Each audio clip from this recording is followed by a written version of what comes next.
Hi everyone, this is Tina from Rehatch Designs, and this is part 3 of making our affordable Shabby Junk Journal. Anyway, we are going to go ahead and work on picking out our papers today. Depending upon time, we may sew them in. If not, there'll just be one more part to this series. Well, actually 2. We'll have a decorating part 2. But we're going to go ahead and get started today, and the first thing we're going to do is kind of recap what we've done already. If you have not seen the other parts, there's 2 other parts showing us how we made this junk journal. I have done a little bit more since we left. When we left yesterday, I guess it was yesterday for me, but our last video was when we went ahead and put all the lace and trim and everything on. And I left it where I was just going to do a little bit of sewing and then attach these on. I did change it up a tiny bit. I decided to put this portion down lower, and then I put the tails of us a little bit higher. No particular reason, just I was fiddling around with it after I sewed it, and I thought it kind of looked better. I sewed around this portion here, and I didn't sew it into the journal in the back. I just sewed this card separately. They were already glued together. I just sewed that portion, and then I just sewed a little bit of this portion and that portion. And like I said, sewing is not necessary, but I did do that. Okay, so I added a few extra things. We did put our 2 buttons there, but I found these little pearls that I had, these little stick-on pearls, and I put those up there because somehow this looked like it needed a little something. And then I decided that I was going to add another flower, but we had made the other flower like this, but I decided I didn't want 2 of the same. I like things similar, but not necessarily the same. That's just my preference. So I had this other little white flower. It had a pearl in the middle of it, which, of course would have gone with everything, but I kind of thought I wanted another little touch of pink in there. So I had this little thing here. I don't know, I bought this, I'm sure, years ago, and it had to have been under $2 for a sheet of these, because I never spend a lot of money on my bling stuff. So anyway, I glued that in there and took the other middle out and did that. And on this flower, we had talked about it. I bought these at Hobby Lobby when they had a sale. It was $1.24, and I have had, this is from the Paper Studio, and they came with 9 of them, and I've used a lot of them, so it's extremely affordable. And this was, just keep your eye out when you go to, crafting sales and stuff. I know I didn't probably pay $2 for an entire sheet of those. And then and the same thing with these. Like I said, I don't spend a lot. Now, I do want to say one thing that I always make sure that I do is whenever I embellish things, I make sure I glue them down with a good glue. And I think I used the 3-in-1 glue on that. I got done with that, and I decided to add a few little pearls in the middle of our rose clusters, and I did that on the front, and I also did that on the back because I figured it laid flat enough it wouldn't be a problem. Did not do it here because we're going to end up covering this portion anyway later, and you'll see that when we sew in our signatures. The other thing I did is I used a little bit of Mod Podge, and I use the matte finish. I very rarely use the shiny finish because the matte is still kind of shiny, so I use that. And I just took a small brush. I think it was probably maybe this one, because I had already put this on. Now you could have, after you sewed it, done it and before you glued this on, but I forgot, so I did it later, and I just kind of went around it and kind of put some Mod Podge just to seal it, so that, because this is on the cover and you want to make sure that it's kind of sealed. I also, with my Mod Podge, I put it in a little bowl and I put a half a drop probably of, remember I was telling you I used this shoe polish? I had it out, so I went ahead and put that in there, and that works really good if you're trying to kind of give it a little bit of a vintage look to it. Now, you can use your vintage photo, you can do whatever, but you just want to put just a very, very small amount just to kind of give it a rustic look. I did the same thing on the inside cover because I want it to have some durability, and I also like the way it feels when you do that. So I just painted the inside of that. I didn't do the lace or whatever. Now I think some got on the lace, but right here, but that's fine. That's good. I kind of like that. That's just more stability. So anyway, then I kind of added a little bit more vintage photo in here and made it look a little bit more rustic, but that's about all I did extra that I didn't film. So I just wanted to kind of go over that. So now what we're going to do is we are going to pick out our papers, and I'm going to kind of go at this from a standpoint that you're new to junk journaling, and I'm not going to do a lot of crazy things and putting them in there. I'll put a few different things so you learn some ways to put things in there.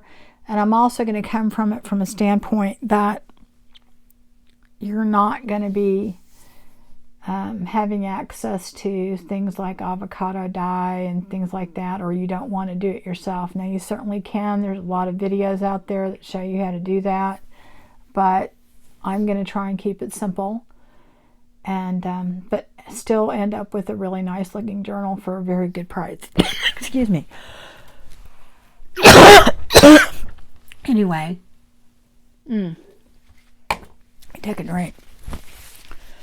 Okay, so now I kind of want to go over my process and how I pick out papers. First of all, when we did our journal, let's see, did I have that one? Okay. We did it. Where did that piece of paper go?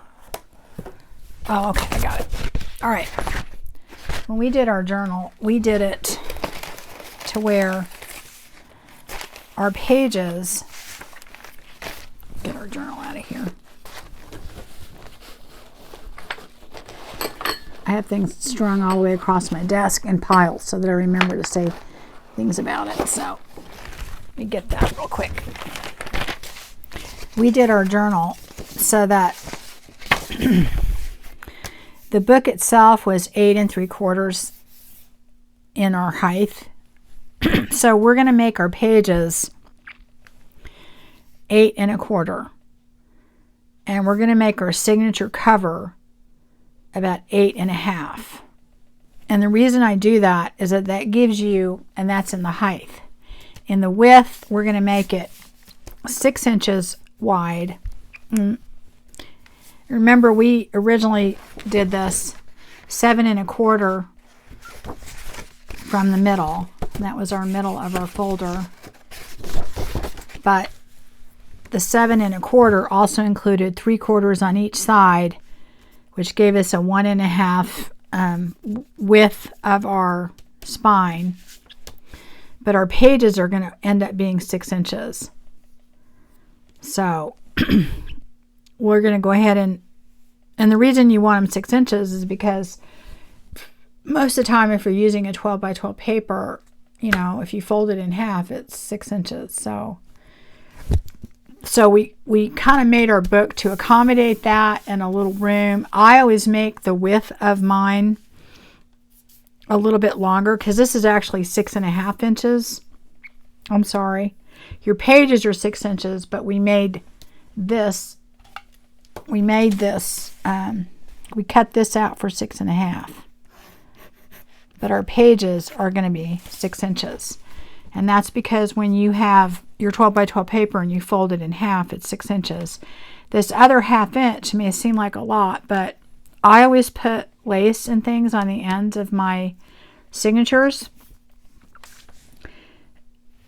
And I like having that extra 1/2 inch to have that so that it's inside the book a little bit more. It will stick out a little bit, but I like it that way. If you don't like it that way, then you would just make this 1/2 inch, less.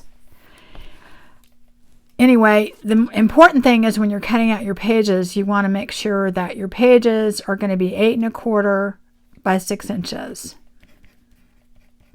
So this is your height, and this is your width.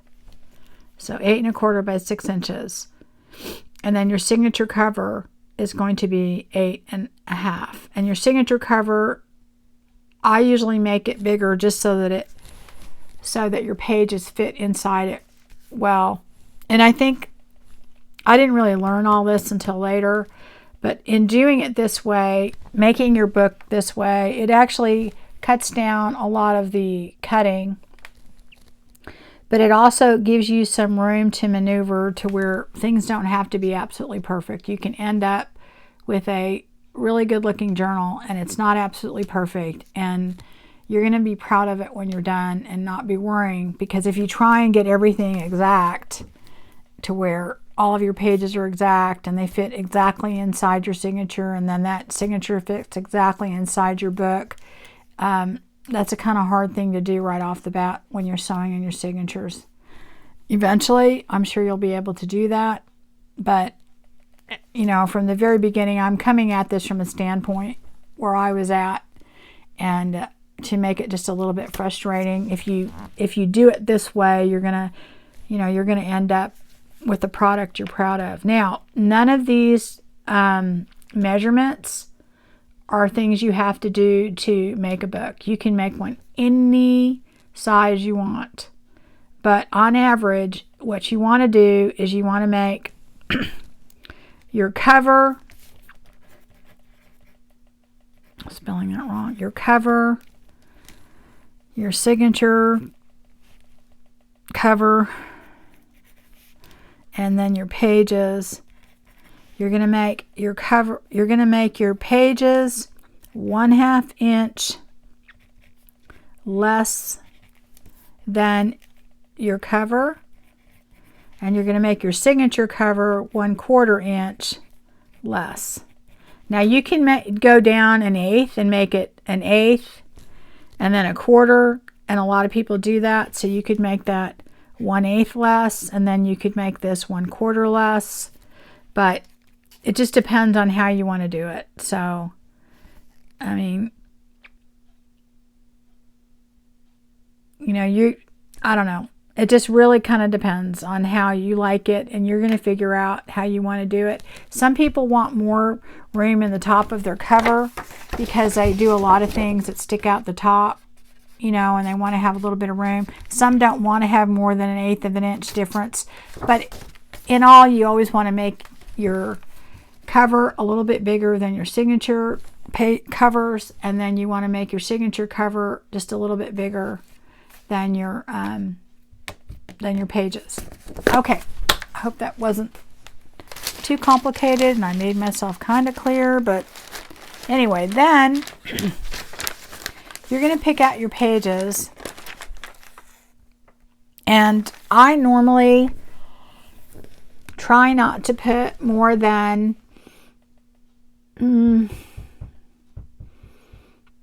12 to 13 pages in each signature. And the reason you want to do it that way is because if you make them too thick, they're harder to line up and they're harder to sew in.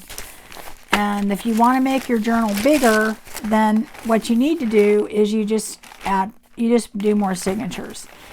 If you overstuff, let's say for instance you do 1 signature or 2 signatures, and you have 150, 160 pages, and that's counting front and back and both sides. So let's just say you're putting 20 pages in each signature. Well, if you do that, it's going to be a lot harder to keep those pages from sticking out and getting too thick and lining them up. So I think it's easier in the long run, even though you're sewing in another signature. If you want more pages, to add another signature. And I think it kind of looks better inside the book. So we're going to do 3 signatures in this. I think originally I said we're going to do 2, but I thought about it and I thought, well, you know what? I do think that doing 3 wouldn't be that difficult, and then you can see, you know, how that thought process kind of works better. Okay, so let's get back to picking out pages. I'm going to go through this pile that I have and talk about it. I have picked out a lot of different pages. First of all, let me talk about coffee dyeing. You're going to hear about coffee dyeing all over the place and in the junk journal world, and I think it's because it's a great way, especially if you're doing a shabby type junk journal, to make your pages look old. It also gives them kind of a really cool texture, and as I said, I do think junk journaling is all about texture. So I always use coffee dye, and I will say this, I've kind of gotten to where I realize that I prefer to put in a lot of blank pages. I don't like them white too much, but you know, it just depends on your style, what you like. But I rather do the blank pages and then decorate them later than, you know, put a lot of different colors and, you know, different. At first when I started doing it, I started using a lot of like my scrapbook pages and stuff, and there's nothing wrong with doing that. In fact, I encourage it. But the one thing you do need to know, if you have really thick scrapbook paper, it's going to make your journal very, very bulky. And I use that in the front of my signatures. So if I have 3 signatures, that's only 3 pieces of paper. So, but I do use the thick papers, work great for your tags, pockets, things like that. So there's plenty of use for that. But that's one reason why you want to use this too. Now the coffee dyeing, there's lots of videos out there on coffee dyeing, and it's not a hard thing to do. I do it a lot of times when I'm making dinner. I'll make a batch of coffee dyed papers. The way I do it, I will do a video on it eventually, is super simple because I'm very lazy, and I just do large batches at a time. I pile them on top of each other, throw them in the oven, you know, while I'm cooking dinner or doing whatever. Not usually while I'm having, you know, whatever in the oven, because I'm using the oven. You know, if I'm doing something on the stove, and I'll do that, and I'll have a huge batch. Now, see this variation in this coffee dye right here? I like that. Some people may not like that. The way I do it, I get a lot of that. And now you're going to see, if you go out looking coffee dyeing, there's where you can put lace down or patterns and that kind of thing. And I have done that, but I'm not going to do that in this video because I would like it to be kind of, in people's mind, not intimidating, and you feel like you have to have all that or do all that to make a really good looking journal. Okay. So we're going to stick with plain coffee dyeing. I was going to kind of leave coffee dyed paper out, but I thought, no, you really kind of need to include that. You can get around coffee dyeing by, if you know, I know some people don't want to use it because of the acidity, if they put pictures and that type of thing. I always put a little bit of baking soda in my solution, and supposedly that cuts down on the acidity. But if you don't want to do that, you can actually, and I have done this, and it actually works really well, is I have taken food coloring, and I use the gel kind because I bought a batch of it. I think it, where did I buy it? I think it was at Joann's, not positive. Excuse me. Getting a little bit of a cough here. Anyway, I took that in hot water, let it dissolve, and you know, put it in a batch, just a tray, the same way you do coffee dyeing, and dipped it in and did my pile and cooked it in the oven the same way, and it looked very much like coffee dyeing. So, and it had the same, you know, texture and everything afterwards. So if you're worried about that, you could do that, and you wouldn't even have to, you know, worry about the acidity. It would be just fine. Anyway, I wanted to say that when I do coffee dyeing, and this paper is not coffee dyed. This is actually done with just plain old food coloring. You know, I think this was done with just the drop food coloring. You can also, I've actually done stuff where I've taken the dollar store Easter egg dyes and used those, and they work just fine. So anyway, this was done with just food coloring, you know, the dropper kind, and you just get it to the color that you want. So, but what I do, and I learned this after a while, is that I always coffee dye legal size paper, and I do that because that gives me more room as far as the width and size of my paper. So, and I think regular paper is not going to give you a 6-inch paper because it's what, 11.5. So you need at least 12 inches, and you will use the strips because, you know, you think, well, that's wasting paper. It's really not. You will, those strips that you get off of there, you will use them. So anyway, that's just my tip. I can't excuse me, I figured that out later, that using the legal size, and it doesn't really cost much more at all. And I think I bought a big ream of it at Walmart. That's where I went. So that's just my tip. And that way you can have 6 inches, you know, if you want to do that. Okay, so then let me get back to it. Over here, one of the things that I always include when I do, I always love using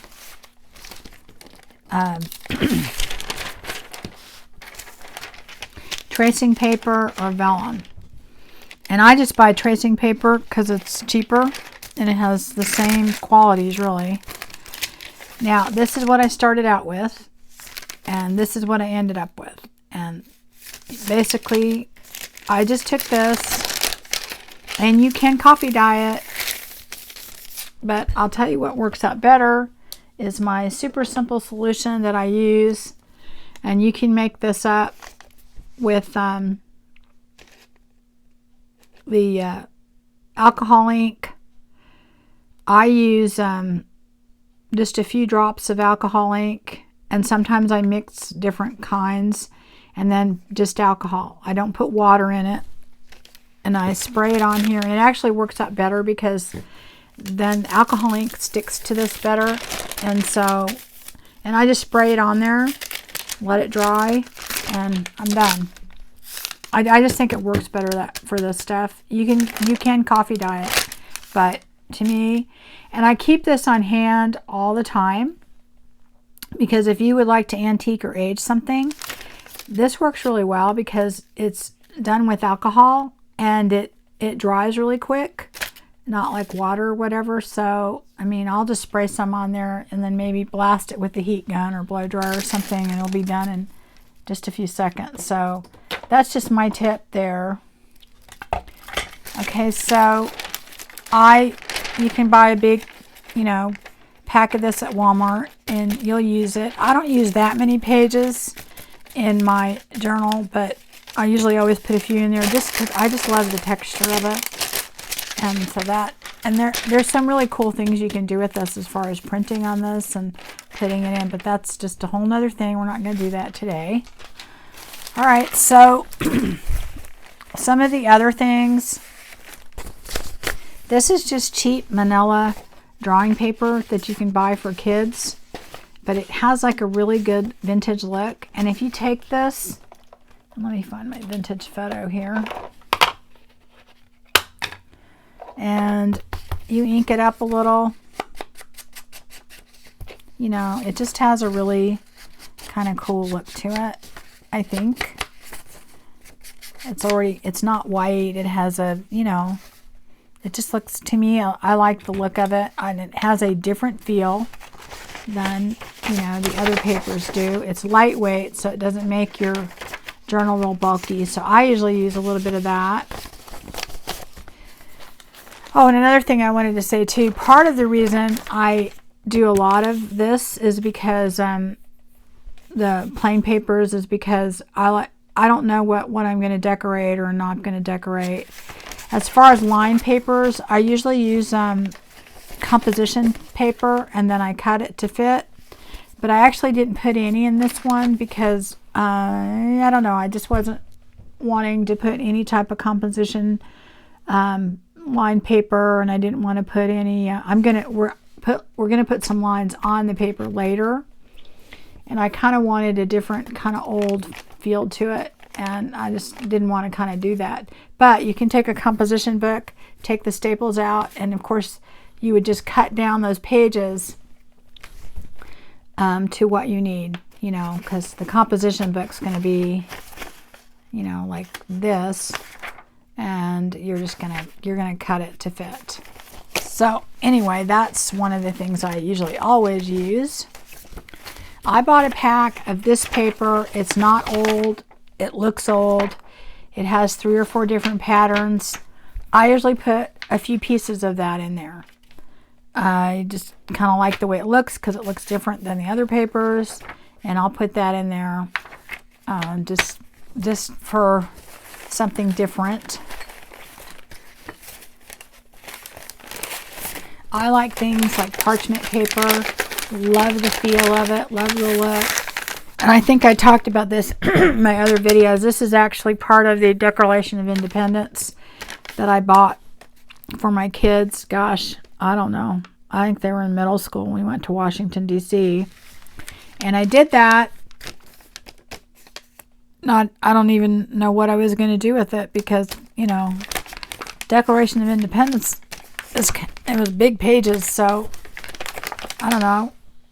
I didn't know. I just bought it and really kind of never really had a use for it. So anyway, it's been sitting in a drawer, and I cut it up. And I guess if you really read it, you can tell what it is. But usually what winds up happening is I put something on here and decorate it, and it looks really cool. And it's cool on this side. You can journal on it. And it just looks really nice and cool and old. So I usually put a few pages in there. I guess I'll keep using it. I mean, not a whole lot of people are going to have the Declaration of Independence around, but I'm just saying that, you know, if you have things like that, you may want to try and use, you know, look around, see what you have is what that point was supposed to be. Excuse me. Anyway, this is this stuff I got on a roll at Home Depot, and I think it's meant for you to tape down because it was in the painting section, to tape down like if you're you know, painting, like you would take your tape and put this on your you know, baseboards, and then, you know, it would protect those. Anyway, it comes on a roll, and I just like the way, again, the feel of it. I like the color, and I put that in. I'll usually put a few pages of that in there just to give it some different texture. Another thing that is very similar to this that you probably already have, and I use it too, it's a little heavier than this but not much, is the packaging that you get in your packages. I think Amazon sends it that brown packaging a lot of times. That stuff works really good. It works great for journal covers to make them look like leather. We'll do that at another point, but that's something that I always usually put in there. And then I always try and add some different things for interest in there. In this case, I'll use a paper bag, and we'll fold it in. Let me cut it real quick so you guys can see what I'm talking about. We'll take this paper bag, and any paper bag will do. I'm just using this one because it's red. And I'll take my pinking shears, or any kind of, you don't have to have pinking shears. If you've got some of your old deco scissors or whatever, use those. I just have these. I have deco scissors somewhere, but they're not handy. And then you're just going to, oh, I didn't cut that very straight, did I? So then what you'll do is you'll take that, fold it in half.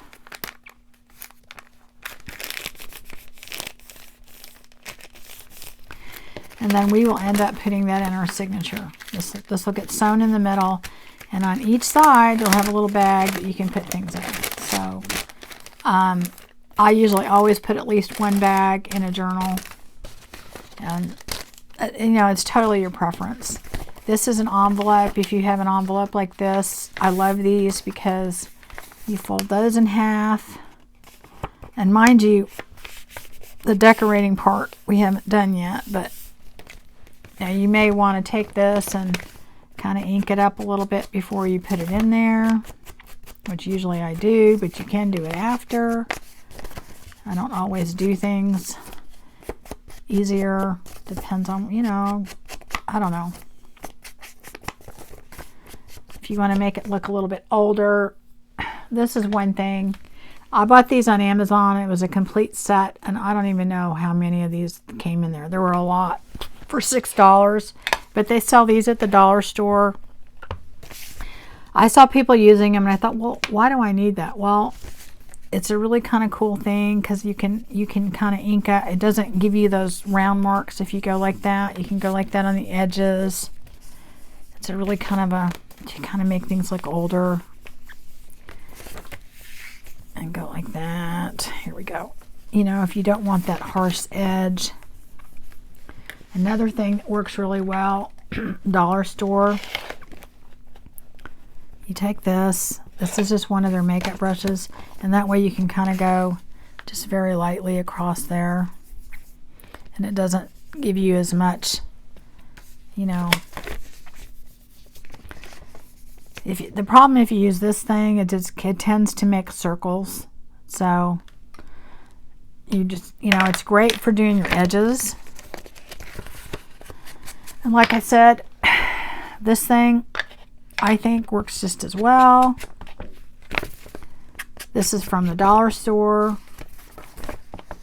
In fact, I actually kind of like this better, to be honest with you, because it's ergonomically, to me, if you do a lot of inking stuff, I just think it doesn't get your hand as tired.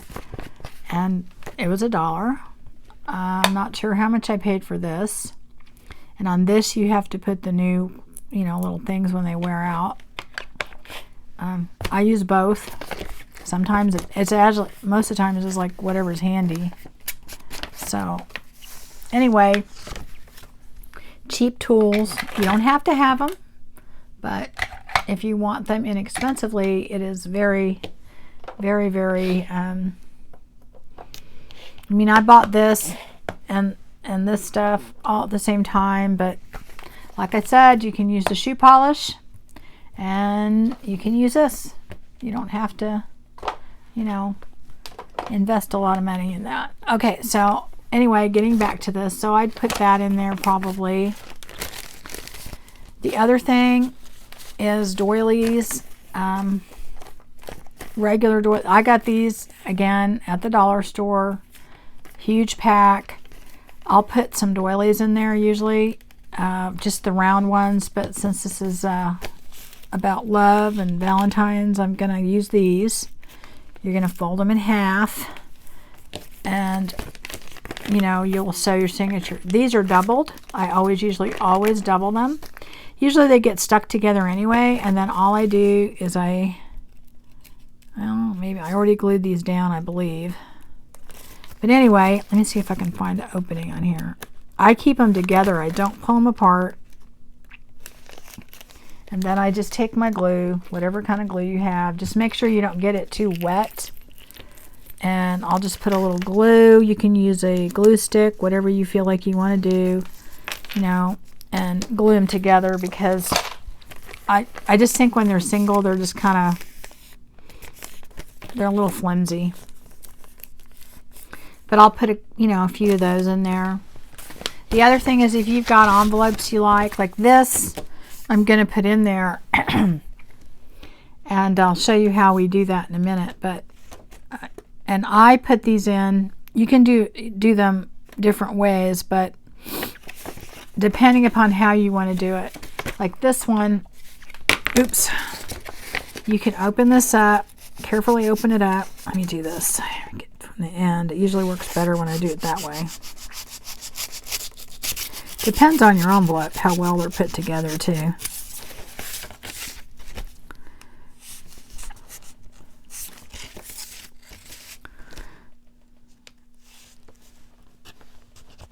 Oops.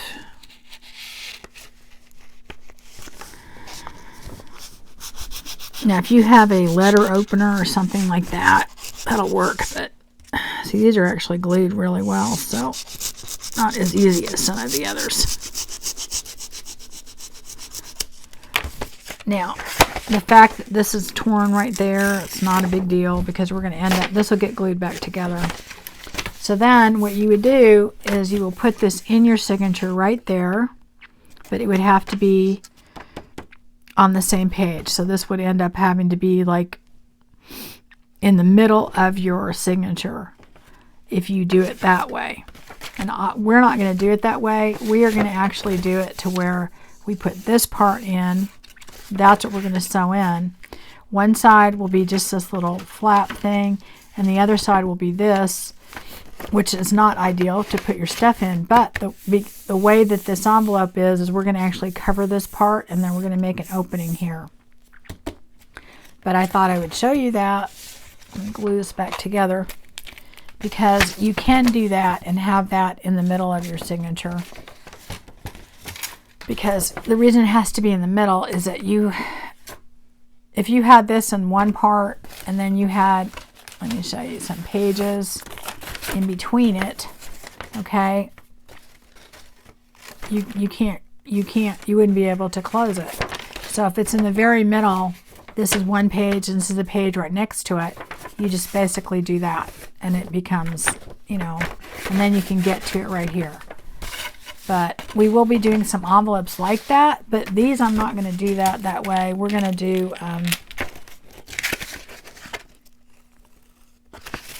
oh, and this is another glue you're going to see people using, art glitter glue, and it's worth it.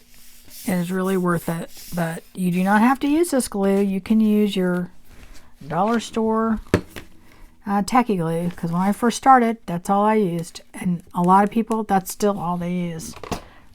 I've just done enough journals that I know that I'm willing to, invest in some things, and if you get to that point, that's fine, but I would say it's worth it. It's really worth it, but you definitely don't have to use that.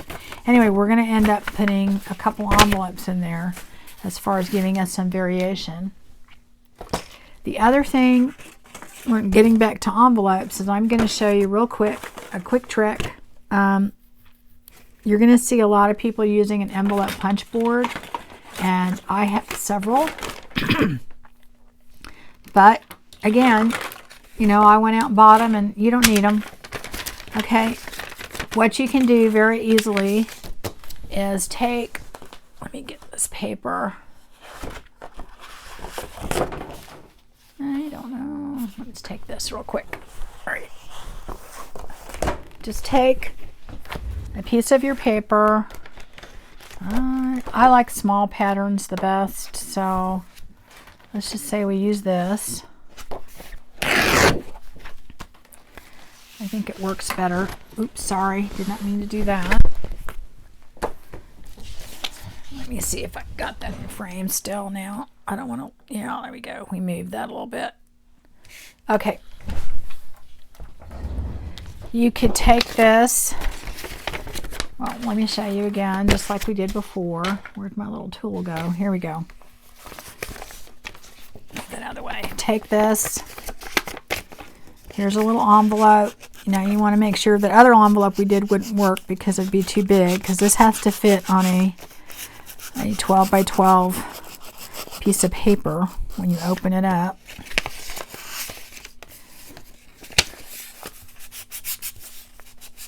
this little tool I'm using, this is actually called a beam reamer, and I use it for an awl. I use it for, you know, a pokey tool, I guess you can call it. But it also, it has like a little kind of sanding nail file type thing, and it kind of helps open the envelopes. And I thought about it, and I thought, you know, you could use just a metal nail file, and it would probably do the same thing, and it may even work better. I'm going to have to try that right now sometime or whatever. I just don't have one handy. But, you know, just those little metal nail files, I think that would work good. Okay, it doesn't matter that this is perfect or not perfect, because what you would do is after you do that, you're just going to take it, and, you know, you can use other envelopes too. This is just another envelope that I opened up. I don't know, you know, what kind. Let me see, what kind did we do last time? I did that one. I did that one.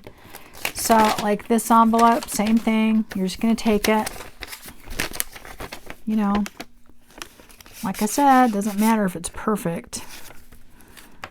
You can just go in there. Oops. Well, take that part off. Just go in there. I am doing it. Usually these little cheap ones, the glue is so bad you don't even have to really work at it, but for some reason this one. Okay, so here's another one right there. So you use that as your pattern pretty much. And we'll go ahead and do that. Put that there. So what I do, you can take this and you can get a pencil, you can trace around it and cut it out, but I'm kind of lazy. I just take some glue stick, and this is where I use my cheaper glue stick. This is Jot glue stick that you get from the dollar store, and it actually works okay, but it dries really, you know, it's just not the best glue stick. And it actually works good for this. And I usually do it on the back so that if something happens, you know, and it gets sticky or whatever, I put a little there, a little there, a little there. Just not a lot. You're not trying to glue it down. You're just trying to get it to hold temporarily. And I'll put that on there. You know, it doesn't matter if it's off a little bit up here or there, because it'll still work. Okay. And put that on there. You're just going to take your scissors. And you know, actually, I have an envelope punch. Well, I actually have two envelope punch boards. And I've actually done this because, you know, sometimes I just don't want to measure anything. Sometimes I just want to, I don't know. It can actually be easier sometimes to do it this way. Cut it. Again, it doesn't have to be exact. But it's really easy to do it this way because you're not, like, see, this is off a tiny bit. That's not going to matter.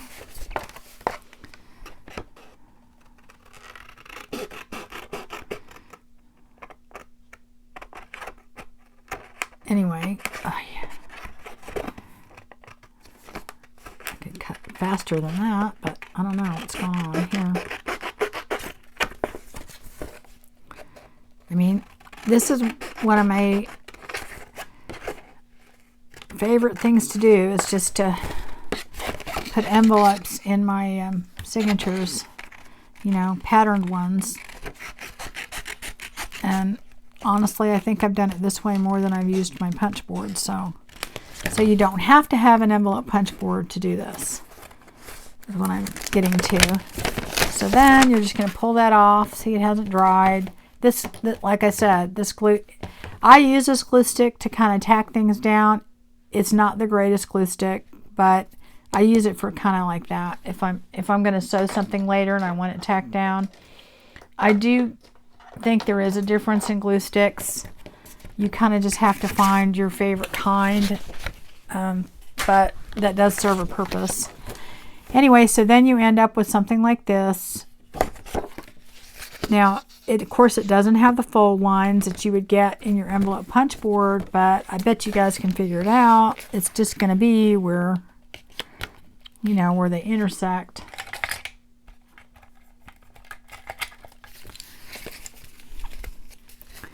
And you'll see how that's off a little bit there.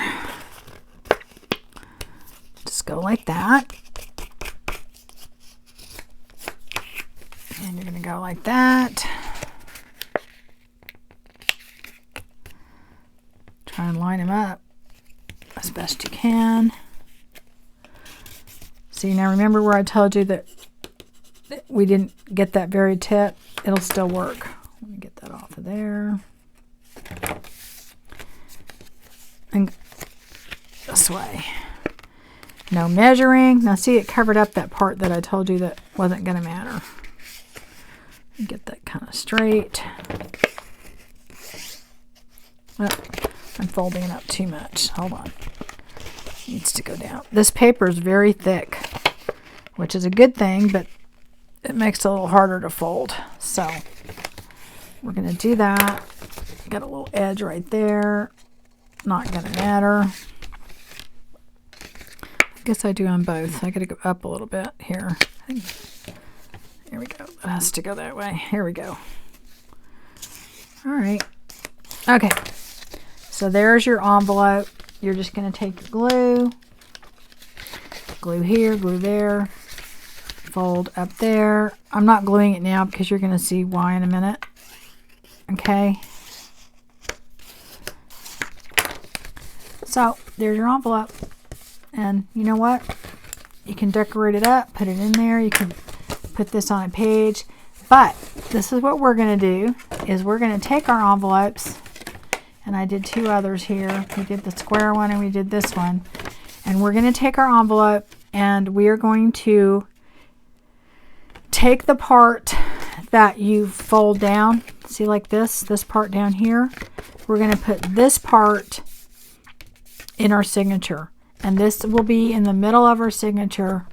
And you'll see, the reason being is that you'll put that in the very middle and then you'll fold this up. You'll glue it down, and guess what? Your envelope will be right there, and you can put stuff in it. And that's how we'll do it. On the square one, we're going to take this part right here. We're going to put that in our signature, and then we're going to go like this, and then we'll have an envelope. So anyway, and also what that does is it hides your middle knot and your tie. And I know some people leave them there dangling and do stuff, but I think as a beginner junk journaler, I don't know. I just think it's better to hide them at first because they may not be that pretty. So I think that's just a tip. So anyway, that's what we're going to do. We're going to put these in the middle of our signature. So that is pretty much how I come up with the papers. Then the next part is, oh, here's another tip. Let me get this real quick. When you're cutting your papers, I use this. This is a Martha Stewart board. I love it. But you can do this on a regular, let me see if I have one here. I don't have one handy. Hold on. Get that. You can do this on here too. And I'll show you how. What I do when I'm doing my signatures, because you're cutting a lot of pieces of paper and you want the height, and you know, you're going to keep going over and over again. I take just a regular washable marker. Make sure it's washable, not permanent, because you want to erase these. And I mark, if I'm cutting the papers, you know, 8 1/4, then I'll mark 8 1/4 for my height. If I'm doing the width at 6 inches, I'll do 6 inches. And then that way I can repeatedly go through, because you'll wind up cutting a lot of papers. And to me, that's the part I really don't like, is cutting all the paper and measuring.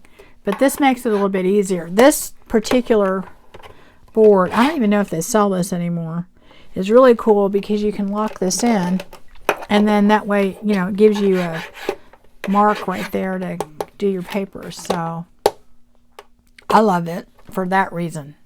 And also too, it's just an easy thing to do. You're not worried about ripping paper. I think I paid $20 for this on sale. So, and it's also a score, but I don't use it for that. I have a scoreboard for that. But then again, you don't need a scoreboard. You can use your ruler, and you know, you can use your bone folder. You can use, you know, you could use the edge of a pen, or a, you know, paintbrush. You don't have to have all that. I just know that I bought this years ago and I really like it. If anyone, I don't know if they still make them, but I know they do have similar kinds out there. I mean, to me, I'll invest in tools that I'm going to use over and over again simply because, you know, to me that's worth it. I try not to spend too much money on supplies. I kind of did at first. I went kind of crazy, but I don't anymore just because I know that there's so many ways to get around that. Anyway, you can do that on just your regular, you know, cutter and mark it temporarily, and then all you have to do when you're done is erase it. So, because it's washable. Anyway, I do that, and that's just my tip. It helps me, especially when I'm doing paper. And also too, is really kind of weird. Even though I'll be doing 10, 15 papers, I get up, I'll come sit down, I'll completely forget what the measurements are supposed to be. So, you know, then I got to measure again and do math, and I'm trying to not measure and do math as much as possible. So you know, hopefully that will help you a little bit. Anyway, the next step that I do after that is I divide up my, oh no, wait, I do my signatures. That's right. I got to do that. We're going to do that. I forgot. Okay. My signature covers, like I said, I make them a little bit bigger. Let me get this stuff out of here. Move over here for a minute so we have room. Right, there we go. Oh, you know what? I forgot something else too, but we'll go over that in a minute. Okay, our signature covers, I usually use some sort of pattern paper, and I actually like using the thicker, you know, two-sided paper for that. I really do. Now, if you just have one-sided paper, you could take two pieces and glue them together, or you can, you know, use the white in the inside and then just you know, age it up or whatever if that's what you're trying to do.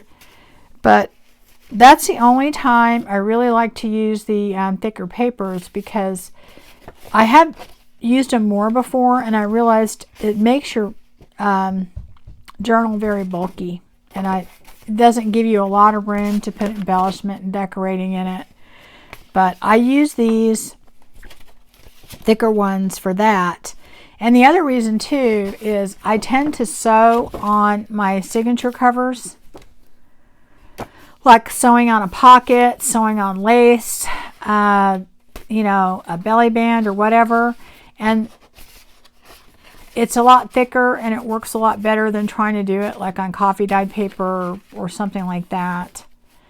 I will make these about a quarter, well no, actually a quarter to an eighth of an inch bigger than I will make your papers. So whatever that is, I think in this case, I got my numbers again.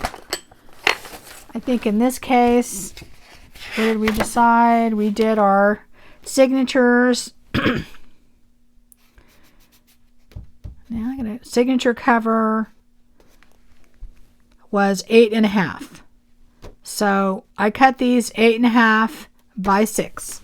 Now the 6 is kind of built in because if you're using pattern paper, I did that wrong here. If you're using pattern paper, it's only 6 inches wide. It's not going to get any wider. Now, if you wanted to make them wider, you could. You could just add, you know, a trim piece here and here, and they could be wider. But basically, you're just going to cut them, you know, your 8.5 or whatever from there. When you pick out your pieces, just remember, you know, like on your pattern, like on this one, like I really like this one. I used this, but I used it, I think, this way. But if you want to use it this way,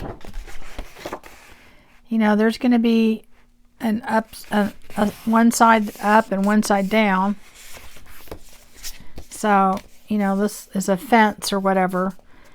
So inevitably you're going to have to cut something off. You're going to have to decide, okay, do I want to cut this part off or do I want to cut this part off?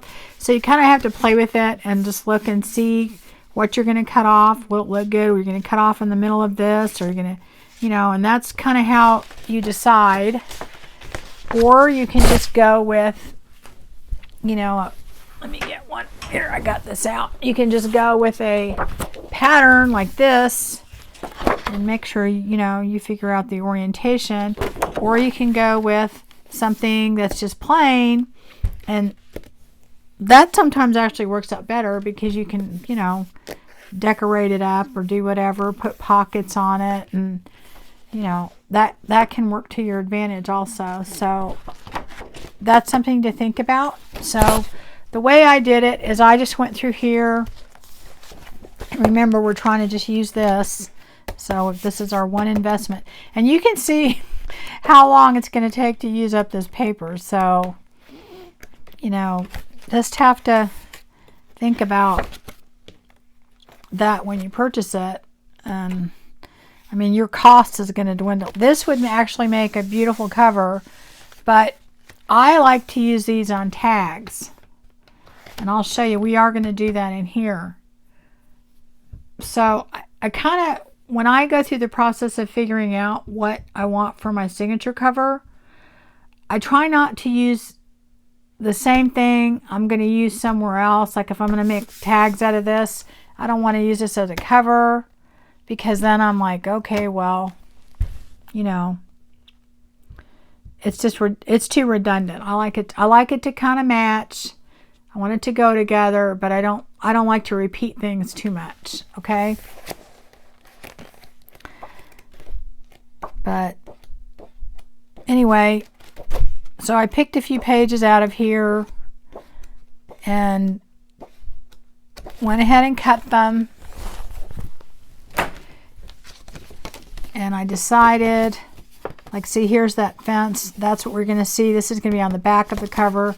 This is the front, which was kind of weird because the lettering is, you know, you want to make sure that's not upside down, but I'm not really sure. This looks like it's part of a balcony, I think. So anyway, that is that way. And even though this is kind of plain, it'll end up looking good because we're going to end up probably putting a pocket over here, so you're not going to see that, and it'll add a lot of decoration to it. It's kind of plain on the inside, but that's okay. We'll fix that up. And then it's kind of pretty on the back. I did this one, let's see, because I kind of like the way this looked on the bottom. So on this one, I'm probably going to do like a belly band, maybe the same thing here, because I don't want to cover up too much of that. This one, I kind of like the plainness of this and the inside of this. Anyway, I usually always do my sewing, my decorating, mainly on the signature covers, just because of the weight of the paper. So that's something that we'll do in a minute. The one thing that I forgot to tell you about when you're doing your papers is like I said, I had invested in book pages, and you can use book pages inside your book. And this is kind of one that I've cut down. It'll end up fitting in here as a page. And it has a lot of different things attached to it, but I'm going to go through that process real quick. So I have my different book pages. And one thing also in your journal, you don't want to have everything all the same height and width. You want to vary it because that'll make it look a lot more interesting. That's the reason we put the paper bags in there, the envelopes, the doilies, that type of thing. But you also want to vary your paper, your texture, the look. I think that makes it look better. Okay, so when I pick out my papers too, like this one, I just happen to have this old book, and I use it all the time. But it's the Revolution of Romance, so it kind of goes with it.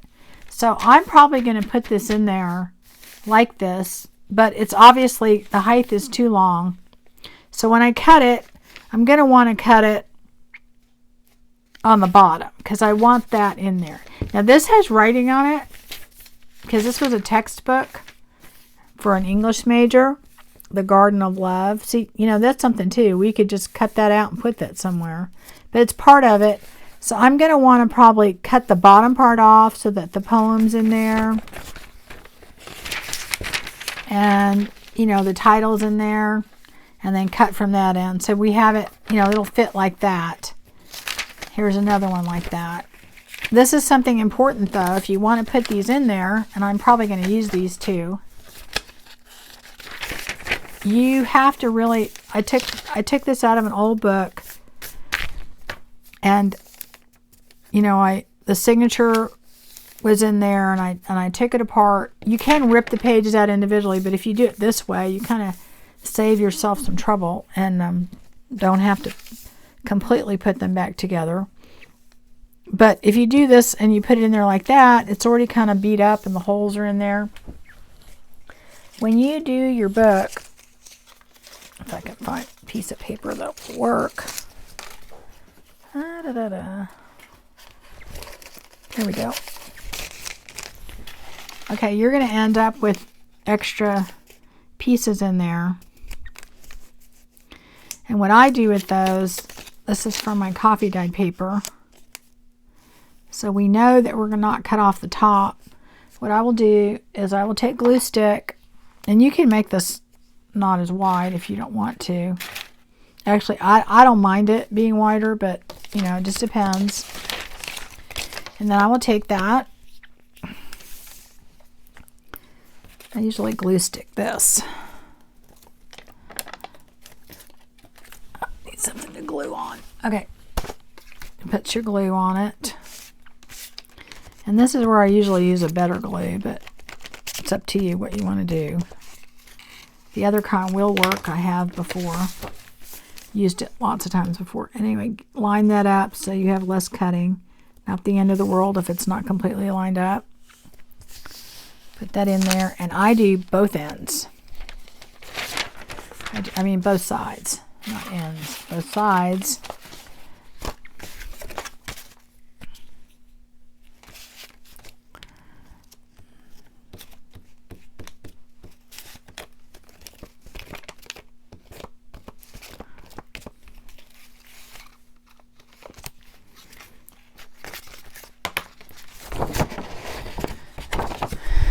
So that is how I reinforce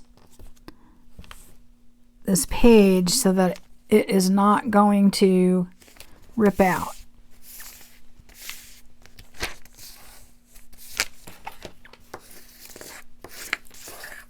So you have that. And then what will happen is you will let that dry. But make sure you get that. You'll have a reinforced page. The other thing that you can do is use washi tape, but if you use washi tape, make sure you glue it down because most washi tape is made to come up. So you may want to, you know, just make sure you do that. And like in this case,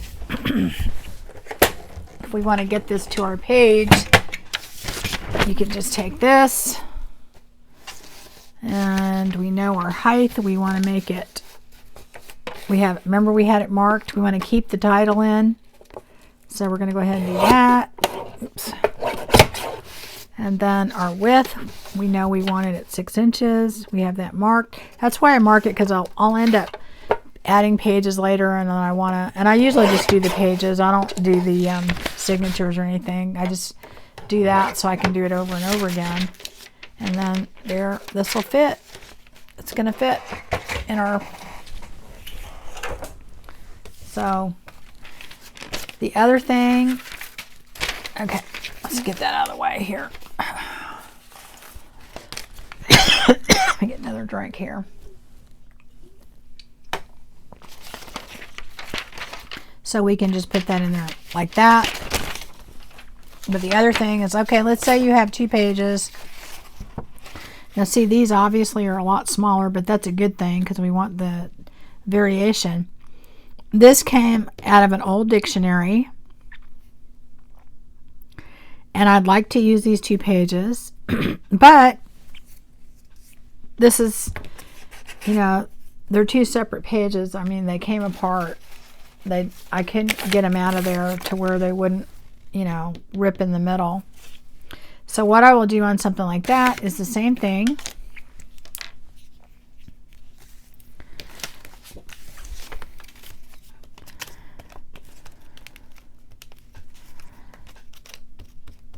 And like I said, I got these old books, I think for $6. I think I got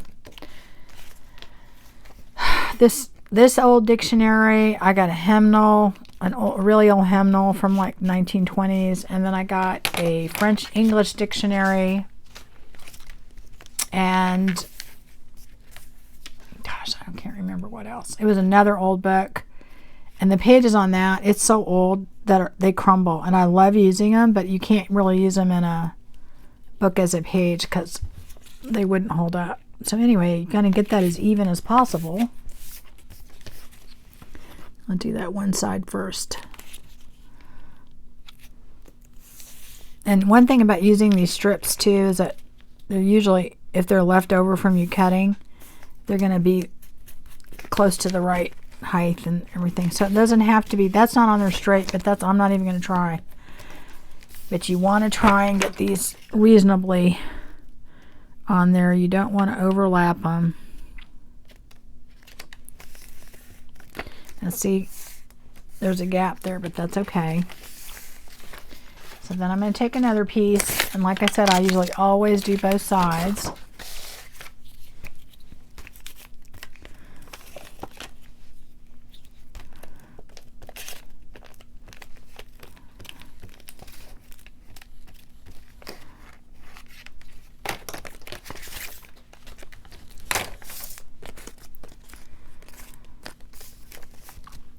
And I used to always use washi tape, and then I realized that I was wasting a lot. I'm not wasting, but I was using my washi tape. Nobody could really even see it that much, and it just seemed like this was a better way, more economical, and then I'm also reusing things. Now I would let this dry normally before I fold it, but I'm just gonna... Oh, I forgot. Here, we need to go ahead. Now, see, I didn't put it on there perfectly straight. If you want it perfectly straight, you can. I like things not to be perfectly straight, so that's not going to bother me. I'm missing some here.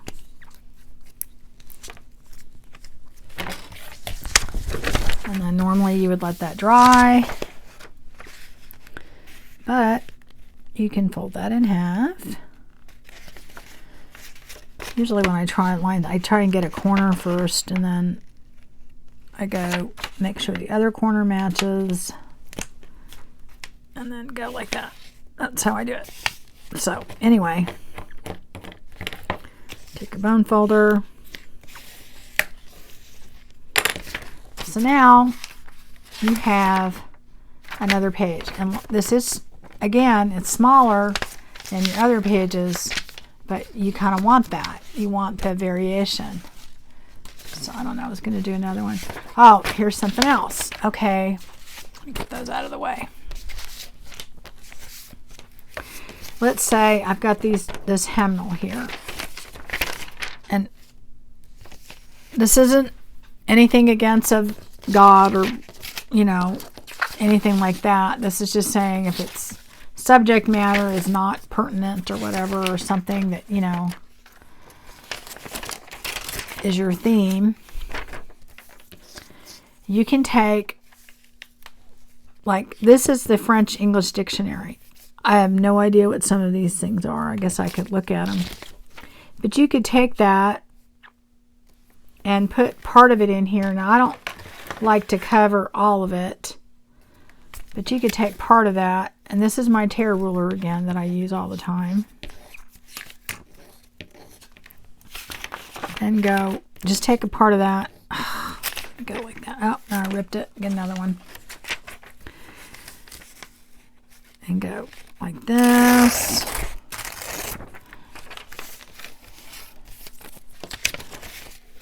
Make it a little smaller.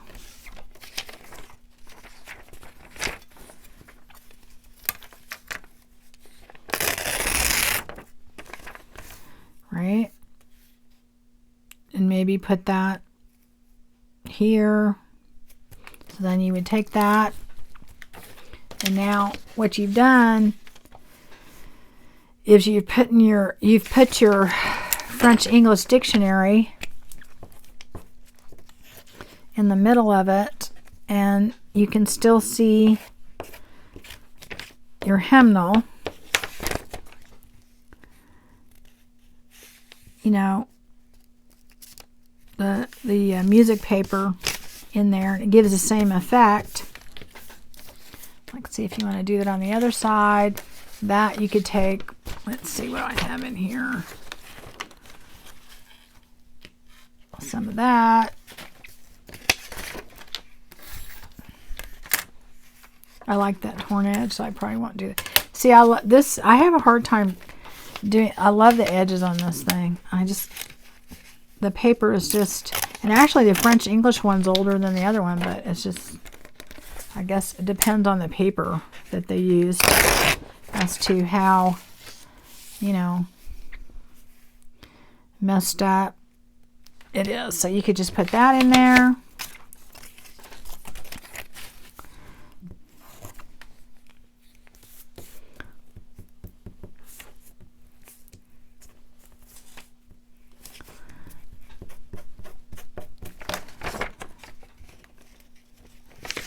Ugh, here we go. I actually want that a little bit smaller. I just didn't want to tear this. But I will make it smaller. So then you would put that in there. It doesn't have to be straight. But then you have that. Let's see, another thing you could do. Where did it go? Oh, I have my coffee dyed paper. Where did it go? Where did it go? Where did it go? Here it is.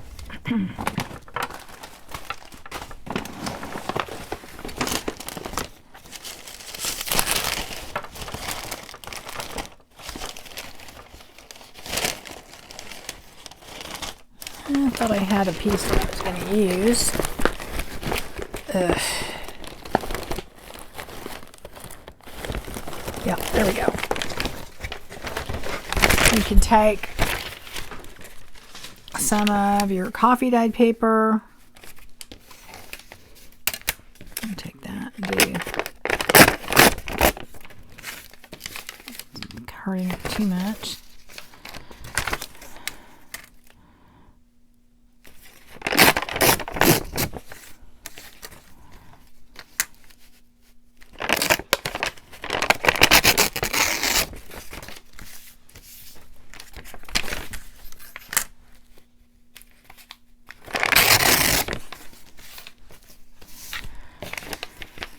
And then basically the same concept, but what that does is it allows you to have journaling paper on there,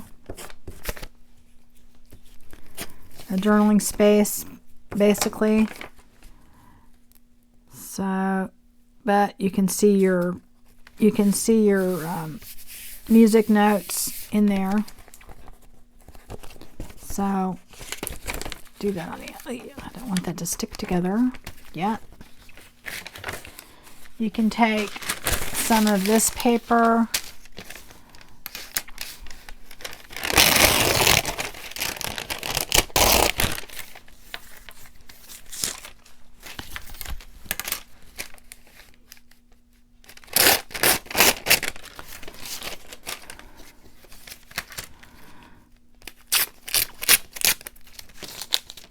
like I said, I don't like it straight. I just like it kind of sort of straight. Then you could put that on there.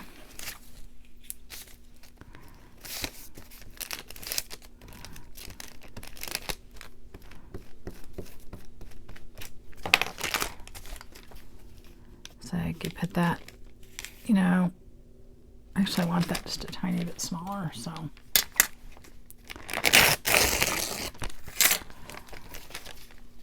So then you can see the music notes and still have, you know, journaling space. So get that on there good. Now this, we have to reinforce that. You don't have to use just the, you can use book page if you want to. I tend not to, because if the book page is old, then to me, it's not reinforcing it that well, but you can do that.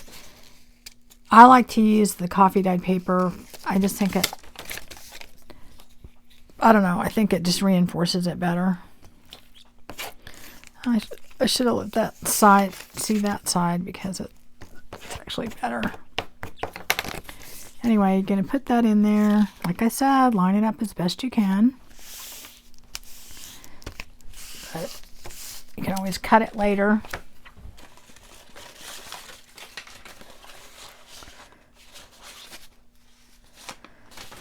Okay, here's some of the manila paper that we use. It's obviously too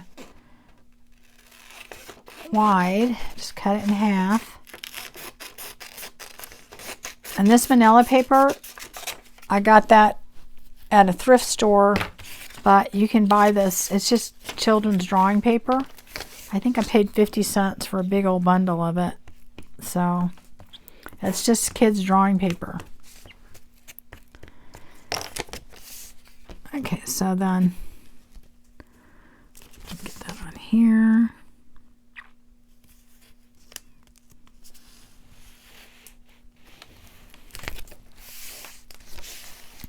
Now, if you don't like that look, you can use washi tape, like I said, and it works very well, and I used to use that a lot, but I don't anymore, just because I ended up using a lot of my washi tape, and I prefer not to do that. You may want to do that, you know, as a decorative thing. Anyway, so there are your other pages that we can include. That. So we're going to use that, and we can use that. Okay, let's get those out of the way.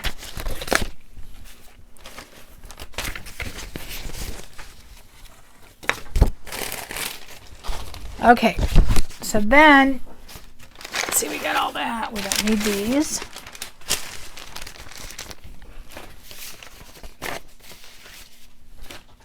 Have to tidy up a little bit so I can remember what I'm doing. Okay, so then after that, what I do is I figure out what pages are going to go in what signature. And the way I do that, because we figured out our pages, we figured out our signature covers. I've got 3. I take my 3 signatures. I don't necessarily, you know, put them in any special order right off the bat, but you can do that.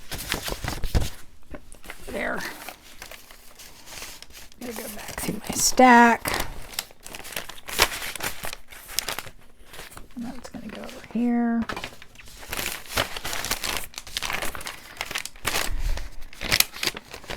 Do this.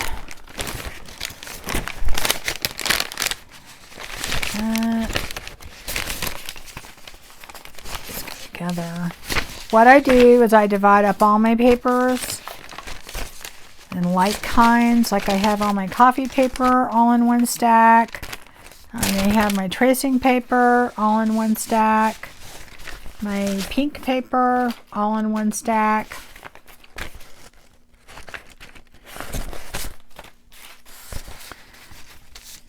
Okay. My manila paper is going to all be in one stack. This is my pattern paper that I had. Like if you, let's say you've got, you know, notebook paper, or you've got some, basically any kind of different paper you want to add in there. Okay, so then I take these stacks, basically put them in, usually I put the most down to the least. I thought I had another one of these. Well, maybe I don't. Oh well. We'll deal with that later. Okay. So then what I do is I try to divide them up. They don't have to be perfectly equal, but, you know, somewhat equally.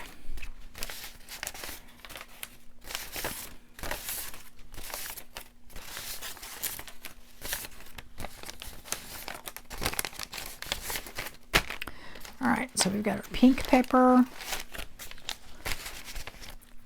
And honestly don't even really know how many papers I have here because I kind of lost count at some point. So, okay, if you have an odd one, put it to the side because we may or may not use that. I don't think anybody's going to be counting each kind that you have, but I kind of like to keep it somewhat even. Okay, so in this case, I have a manila and then 2 of these. So probably what I'll do is I'll put 1 of each of these in there. I try and remember what I've put in each one, so it varies, you know, a little bit. Okay, so I'll probably put that there. Just texture-wise, I do that. You know, so it has, like if I put this in and I don't have another one, and I know I do somewhere, I just don't know where, it probably fell somewhere. Then let's see, 1, 2, 3. 1, 2, 3. 1, 2, 3. So this will end up being extra. So I'll put that in the middle. These I'm going to put on each one. So now we're still kind of even. Then I'll take, you know, if I'm doing the pages, and that's another thing, like I won't put, if I did, you know, 2 the same like that, I probably wouldn't put that in that signature. I'd put it in another one.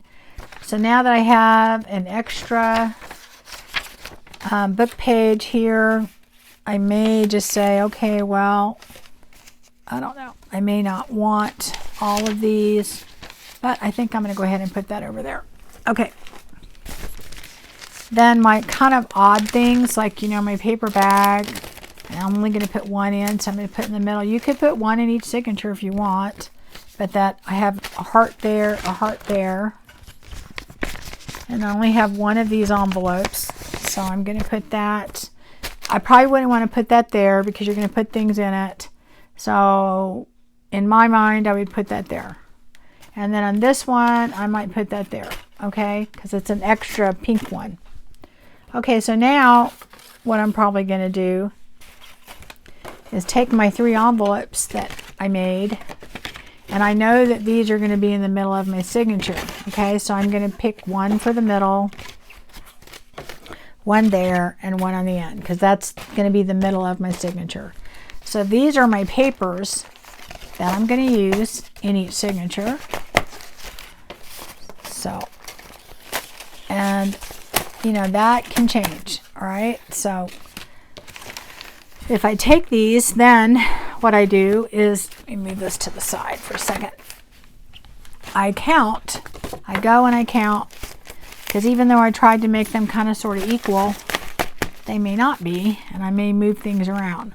So the way I count it is I'll count 1, and I'm not counting each page, I'm counting each. Here, I go back through again. 1, 2, actually, let me find a better way to do that. This is actually what I do, but anyway, okay. I take this, I kind of skipped a part there. So I have all these, and they're all divided up. What I'll do is I'll take it to the way I'm probably going to want it in my book. So I'll take the plain ones, and what I'm trying to do,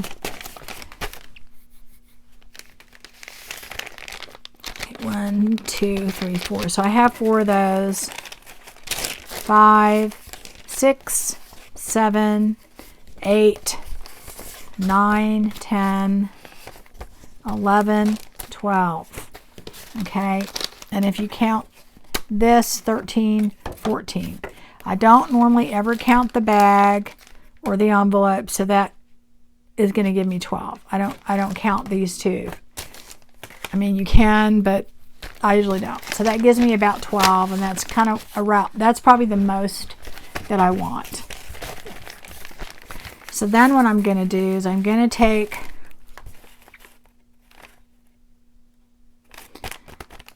I think what I'll do first is I'm going to leave those in a stack. This is all going to go together. I put these inside the signature. Then I take this, and I put it here, and I keep those all together. A lot of times I'll just take a clip and I'll put them together so they don't get all mixed up, and put them aside. Then I take my next stack and I'll go take that out. I usually won't count that or that. Okay, so then I'll count those. 1, 2, 3, 4, 5, 6, 7, 8, 9, 10, 11, 12, 13. So I have one extra one in there. And I think what I did, oh yeah, I put an extra paper in there. So probably what I'll do is I'll take a coffee dyed one out of there, just so I have one less. I don't want to have too many. And so then I'll put these in there. Like I said, I usually don't count those, even though it does add to your bulk. So you don't want to have a ton of that extra stuff in there and not count it, because it'll make it kind of bulky.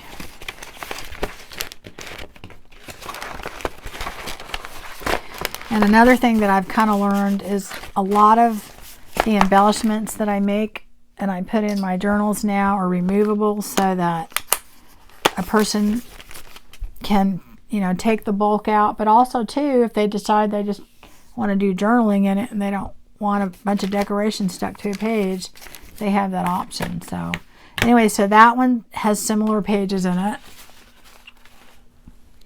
Take the last one. Take the little extra things out. So we're going to count 1, 2, 3, 4, 5, 6, 7, 8, 9, 10, 11, and 12. So that one's right too.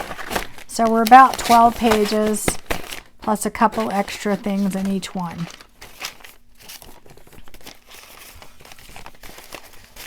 So that's about where we want to be.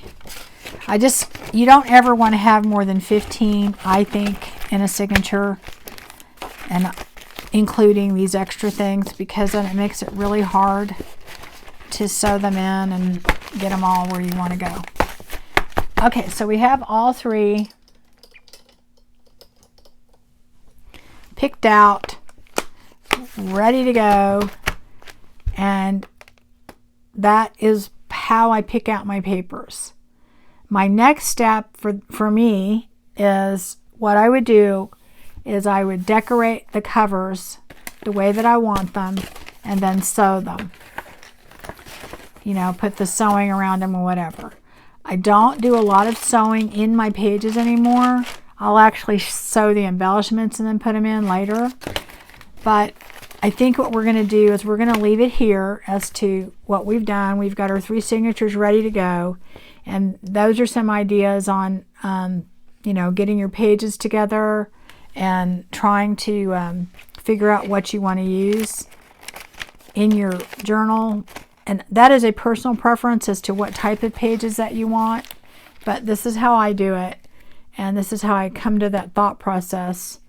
So I hope this has been helpful for you. You know, please like and subscribe if you'd like to see more.